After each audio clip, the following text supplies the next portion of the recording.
seem like we feel the same. We love what we hate. We lie, but we know we can't widen. How can we find the answer to our question in our life? Hello friends, this is Yundel, and today's share, I just want to share with you from my own reading and of course from my own life experiences. How can we find the right answer to our question in our life? I am sharing this with you, of course, because I am telling you many times that we must have to write our own question. And with that, we have to write it down and answer our own question. How can we find the right answer to our question in our life? We must think of yourself first. You write your own question and you have to answer your own question. And why is that? Living in our best life, we have to build our life the best we can. And how can we do that without any asking question? Yes, you must create your own question and you must answer your question as well. To answer our question and to find the right answer with that, again, it is very important that you have the me time to yourself, the me time which you can go to a peaceful place, your happy place, that you are totally peaceful. There's no noise, you cannot hear the sound of the people around you. For me, for example, the best place for me is by the lake or by the sea or out here in the nature.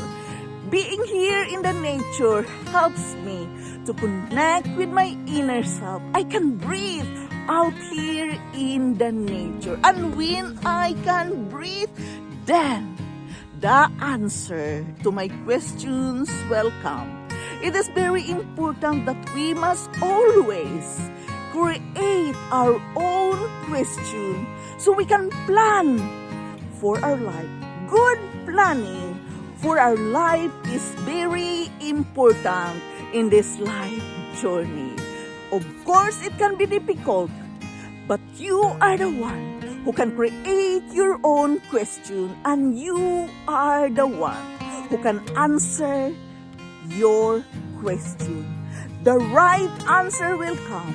New ideas will come when you have the peaceful heart, peaceful mind, and of course, in a peaceful place.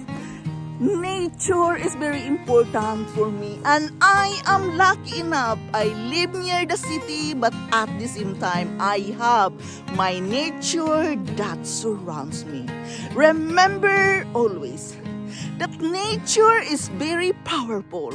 Nature is healing to our body and mind. Nature is very important in our whole human being. So do not take it for granted. To find the right question and to write the right answer of our question is a good foundation of building our best life. And remember, you are the architect of your own life. You are the only one who can build your life the best you can. And when you can do that, you feel safe and secure with your life. You feel content. You feel satisfied with a strong self-confidence that you made it. And this is, I am sharing with you to remind you that we cannot buy our best life. No, you cannot buy a best life, but you can create it start with a good foundation of having that good questions. Identify your words, identify your question, and of course, find your right answer out here in the woods. Is the best place for me to have the answer to my questions, because ideas come when you are out here in the fresh air. New ideas come and you have the peaceful heart, you have a peaceful mind. You will never regret what is the answer to your question, because you feel safe and secure when you feel good with yourself out here in the nature or out there in your own happy place. To find the right answer to the questions of our life, we must put ourselves in places where we can think clearly. Like for example, taking a walk around the block or spending time in the nature. Do not take for granted the nature, because this is very important for us, for our whole human being. Ask your question to those around you. Ask question to the people you trust with. And by that, you can compare their answer to your answer of your own question. To find an accurate answer to our question, we must understand that we must have time for ourselves. We must go to lectures, we must go to, library, do the reading, do the self-research. Self-research is very important. If we are going to build our best life, we must have the good questions and the right answer to our questions.